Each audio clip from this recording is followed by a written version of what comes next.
जानते हैं ट्रेडिंग में सबसे ज़रूरी क्या होता है? सबसे ज़रूरी ट्रेडिंग में ये होता है कि रिस्क मैनेजमेंट कैसे करें।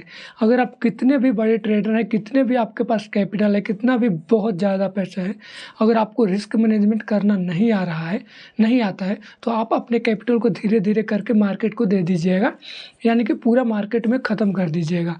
तो इसीलिए बहुत ही ज़रूरी होता है रिस्क मैनेजमेंट सीखना और रिस्क मैनेजमेंट करना। अगर आपको रिस्क मैनेजमेंट करने नहीं आता है तो कोई दिक्कत वाली बात नहीं है। इस वीडियो को फुल वॉच कीजिए और ट्रेडिंग में रिस्क मैनेजमेंट कैसे किया जाता है, क्या-क्या बातों का ध्यान में रखना चाहिए और क्यों किया जाता है, इसी वीडियो में हम बताने वाले हैं। तो hello friend, welcome back to my new video. तो इस वीडियो में आप लोग को बताने वाले हैं कि रिस्क मैनेजमेंट कैसे किया जाता है। मेरे को एक भाई ने कॉमेंट किया मेरे वीडियो पर कि भाई मेरे को रिस्क मैनेजमेंट नहीं करने आ रहा है, प्लीज़ एक वीडियो बना करके बता दो। देखो मैं यहाँ पर कॉमेंट भी भाई का यहाँ पर लगा दे रहा हूँ ताकि आप लोगों को विश्वास हो जाए। और हाँ, आप लोगों को भी कुछ भी ट्रेडिंग में दिक्कत हो तो कमेंट करके पूछ सकते हो, मैं आपका भी कमेंट उठा करके वीडियो यहाँ पर बनाने वाला हूँ। तो चलिए हम आपका कमेंट का इंतज़ार कर रहे हैं कि आपको क्या दिक्कत हो रहा है, क्या नहीं समझ में आ रहा है। तो चलिए जल्दी से कमेंट कीजिए कि आपको कुछ क्या नहीं यहाँ पर अच्छा से समझ में आ रहा है, वो आपको समझाने की कोशिश करेंगे। तो चलिए चलते हैं और अपने वीडियो की ओर और फाइनली वीडियो को शुरू करते हैं कि रिस्क मैनेजमेंट क्या है, क्यों ज़रूरी है और कैसे करते हैं। देखिए रिस्क मैनेजमेंट इसलिए ज़रूरी है क्योंकि आपको अपने मार्केट में पैसा सेफ रखना है और ज़्यादा लॉन्ग टाइम के लिए यहाँ पर मार्केट में आपको टिके रहना है, तो आप लोगों को रिस्क मैनेजमेंट बहुत ही ज़रूरी है।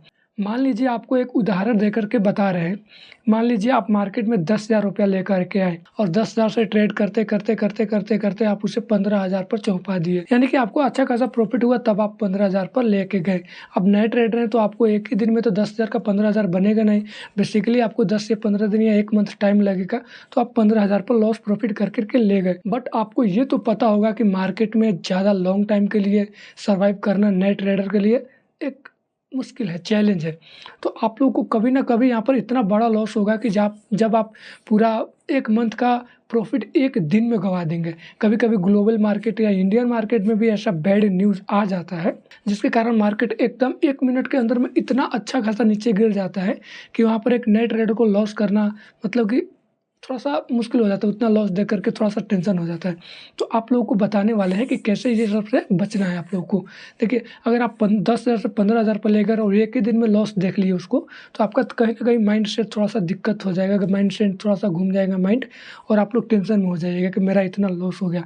तो आप लोग को यही बताने वाले हैं, यही इसी से बचाने वाले हैं। देखिए चलिए शुरू करते हैं फाइनली वीडियो को। रिस्क मैनेजमेंट का सबसे पहला रूल ये है कि अगर आप रिस्क मैनेजमेंट करना चाहते हैं तो आपको स्टॉप लॉस यूज़ करना है।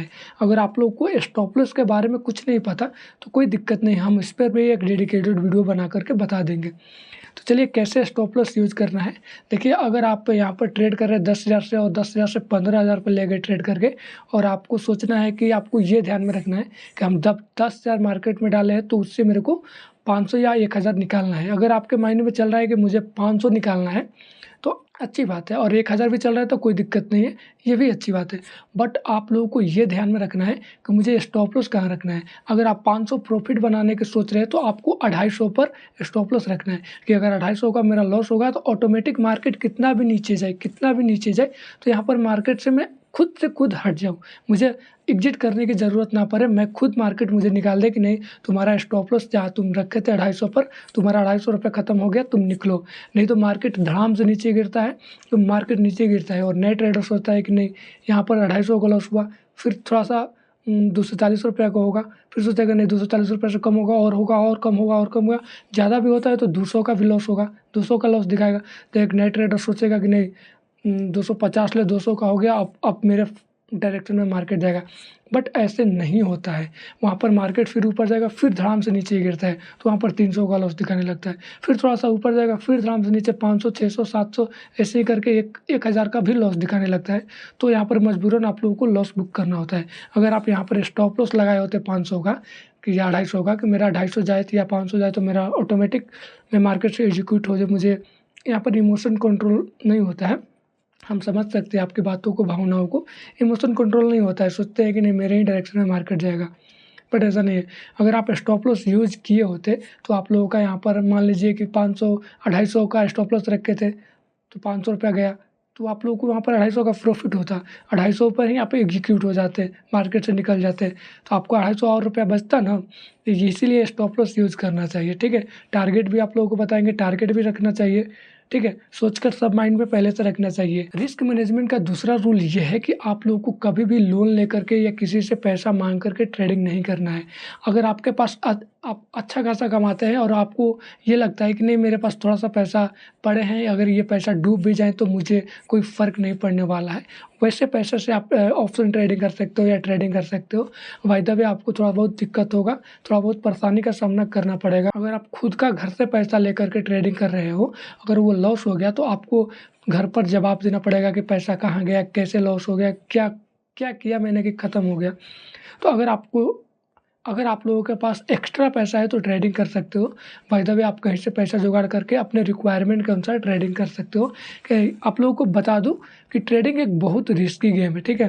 ट्रेडिंग में बहुत लॉस होता है, बहुत प्रॉफिट भी होता है। तो चलिए रिस्क मैनेजमेंट का तीसरा रूल बता देते हैं। तीसरा रूल है रिस्क रिवार्ड रेशियो। अगर आप रिस्क रिवार्ड रेशियो का पहली बार नाम सुन रहे हैं तो कोई दिक्कत नहीं है, हम आपको बता रहे हैं कि रिस्क रिवार्ड रेशियो क्या है। अगर आप एक ट्रेड किए तो आपको ये माइंड में सेट करना है कि इस ट्रेड में मुझे कितना रिवार्ड मिलना चाहिए, यानी कि कितना प्रॉफिट मिलना चाहिए। अगर इस ट्रेड में मेरा लॉस होता है तो इस ट्रेड में मेरा कितना रिस्क होता है, कितना का रिस्क मतलब कि कितना का लॉस हम उठा सकते हैं। अगर आप शुरू ट्रेडिंग कर रहे हैं, नए ट्रेडर हैं, तो आप लोगों को 1:1 पर काम करना चाहिए। 1:1 क्या होता है ये भी नया शब्द होगा आपके लिए, तो कोई दिक्कत नहीं, आपका भाई आपको सब बताएगा, ठीक है। 1:1 यह होता है कि अगर आप 10,000 से ट्रेडिंग कर रहे हैं तो आपको 500 लॉस लेना है और 500 प्रॉफिट लेना है, ठीक है। नहीं तो नए ट्रेडर क्या करते हैं, यहाँ पर 700 का लॉस लेते हैं और 500 का प्रॉफिट बुक करते हैं, तो 200 वो लॉस हो गया और कुछ ब्रोकरेज चार्ज करके यहाँ पर 750 हो जाएगा। तो आप लोगों का लॉस ये हुआ ना 250 का। तो आप लोगों को ये बचना है, 1:1 पे काम करना है। जितना प्रॉफिट लेना है शुरू उतना ही आपको लॉस भी बुक करना है। जैसे आप प्रो होते जाइएगा वैसे अपना रिस्क रिवार्ड रेशियो बढ़ा दीजिएगा, 1:2 कर दीजिएगा। वो ये 1:2 क्या होता है कि आपको 500 का लॉस लेना है तो वहाँ पर 1000 रुपया बुक करना है आपको, ये 1:2 होता है। आई होप दोस्तों आप लोगों को यहाँ तक वीडियो समझ में आया होगा। चलिए यहाँ पर कुछ और आगे स्टेप की बात कर लेते हैं। यहाँ पर रूल नंबर 4, यहाँ पर रूल नंबर 4 ये है, आप लोगों को कोई ना कोई यहाँ पर स्ट्रेटजी पर काम करना है, कोई ना कोई यहाँ पर स्ट्रेटजी देख करके ही ट्रेड लेना है। लाइक जैसे मान लीजिए कि मार्केट में 2000 स्ट्रेटजी है, अगर आप ट्रेडिंग सीखना चाहते हैं तो आप एक ऐसा स्ट्रेटजी सीखिएगा जिससे आपको अच्छा खासा प्रॉफिट हो। अगर स्ट्रेटजी के बारे में भी वीडियो चाहिए तो आप वो भी कमेंट करके पूछ सकते हो, वो भी हम आप लोगों को बता देंगे कि स्ट्रेटजी कैसे फाइंड करते हैं। सिंपल भाषा में आप लोगों को समझा दूं, नहीं तो ये वीडियो लॉन्ग हो जाएगा, मुझे अपलोड करने में दिक्कत होगा और आप लोगों को देखने में भी बोरिंग लगेगा। सिंपल भाषा में आप लोगों को बता दें तो यहाँ पर स्ट्रेटजी ये होता है कि सपोर्ट रेजिस्टेंस के बेसिस पर बाई कर सकते हो, चार्ट पैटर्न के बेसिस पर बाई कर सकते हो, टेक्निकल एनालिसिस के बेसिस पर बाई कर सकते हो, कैंडल स्टिक के बेसिस पर बाई कर सकते हो, सेल कर सकते हो। यहाँ पर आप लोगों को मैं बता दूँ, यहाँ पर बहुत सारे स्ट्रेटजी हैं, आप किसी भी स्ट्रेटजी पर काम कर सकते हो। तो चलिए आज की वीडियो में इतना ही, तब तक के लिए मिलते हैं किसी नेक्स्ट और लर्निंग के नए वीडियो में।